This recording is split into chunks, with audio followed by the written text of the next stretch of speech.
Questlove, the multi-hyphenate musician, music producer, disc jockey, actor, journalist, filmmaker, is a Renaissance man who has been gracing our eardrums with melodic gems for decades. His talent and rhythmic prowess is what legends are made of. A retrospective of his work is in order, so relax your mind and let your conscience be free while we set sail on a musical journey starring Questloves.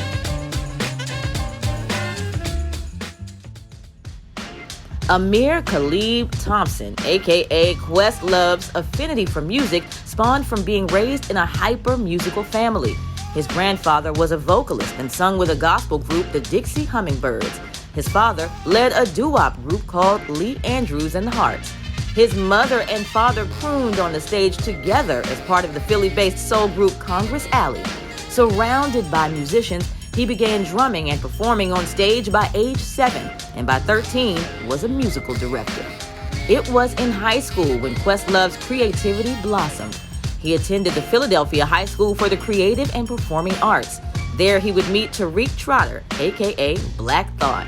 He was surrounded by many other innovative classmates, including Amel LaRue, jazz bassist Christian McBride, and Motown Philly's own Boyz II Men. Questlove and Black Thought sharpened their performative chops on the streets of Philly, specifically South Street, where Thompson played drums on crates, buckets, and shopping carts, while Trotter rhymed over Questlove's percussive beats. Questlove and Black Thought would later hook up with MC Malik B and bassist Leonard Hub Hubbard to form a band. Unlike many artists at the time, the group's signature was their use of live instruments in place of electronic samples and computational compositions. Their productions were jazzy, eclectic, and forward-reaching, as opposed to the recycled, repetitive beats that their contemporaries were dishing. The band held several monikers, namely Radioactivity, The Square Root, and Black to the Future. However, they wound up taking root in the Roots. The group would go on to release several groundbreaking albums, including Do You Want More, Illadelph Half-Life, Things Fall Apart, and How I Got Over. The group's releases have drawn critical acclaim from journalists and fans from around the world. Questloves Talent wasn't one note.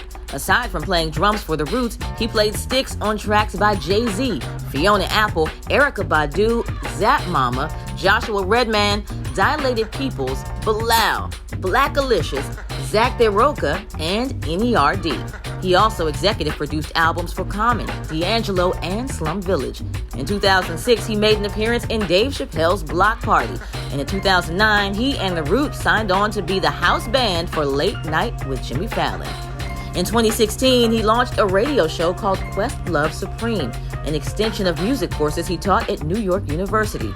Some of the guests have included Q-Tip, Maya Rudolph, Just Blaze, Usher, Angela Rye, Babyface, Roy Ayers, Spike Lee, Catherine Bigelow, George Clinton, and Alicia Keys.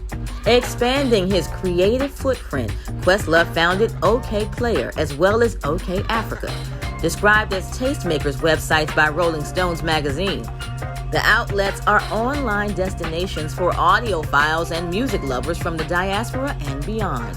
Questlove's virtuosity also extends to the written word. He wrote the foreword to Check the Technique, a chronicle deep diving into the making of 36 classic hip-hop albums, and also penned 4 manuscripts.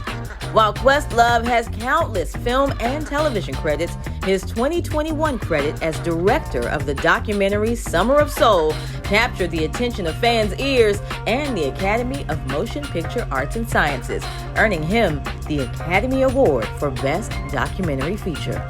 Summer of Soul was impactful because people feel seen, and not to mention it's history.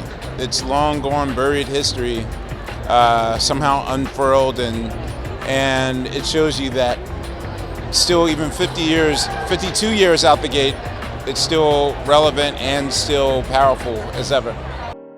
Questlove, a self-described Blacksonian, is a living legend, continually pushing boundaries. He once told the New York Times, "It's less about hey, what's my legacy going to be?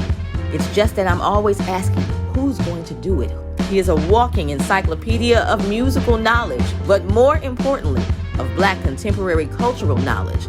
He's a treasure whose accomplishments will earn him respect and recognition among the greats within musical and pop culture history for years to come.